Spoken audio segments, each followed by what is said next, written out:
चलिए दोस्तों, बात करते हैं इस एक और क्वेश्चन के बारे में। इस क्वेश्चन में एग्जामिनर ने कहा द सिंप्लीफाई द वैल्यू, यानी कि सॉल्व कीजिए और बताइए कि इसका राइट आंसर क्या है।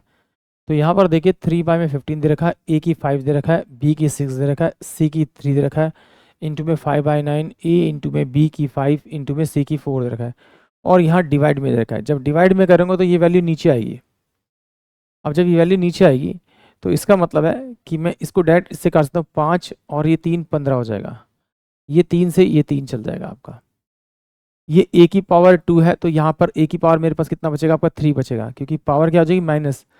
ये बी है, यहाँ पे बी की पावर कितना बचेगा आपका 5 बचेगा।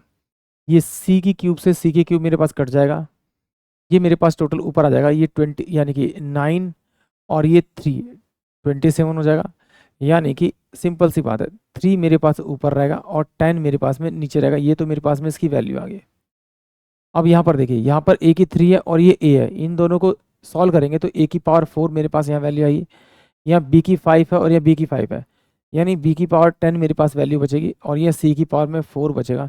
यानी कि ऑप्शन जो मेरे पास होगा आपका ए की पावर 4, ए की पावर 4, यानी ये तो हो नहीं सकता, ये हो नहीं सकता। ए की पावर 4, बी की पावर 10 और सी की पावर 4, यानी कि ऑप्शन जो सी होगा वो इस क्वेश्चन के लिए करेक्ट होगा। इसमें जो रूल यूज़ किया गया वो ये रूल यूज़ किया गया कि ए की पावर एन दे रखा है और अपोन में ए की पावर एन दे रखा है, यानी कि डिवाइड में दे रखा है। यानी कि तो इसको मैं लिख सकता हूँ ए की पावर में एन माइनस का एम लिख सकता हूँ।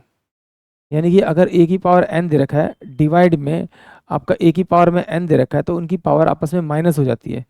और अगर ये मल्टीप्लाई में दे रखा होता तो ए की पावर में एन प्लस का एम यानी पावर ऐड हो जाती है, जो यहाँ पर किया है।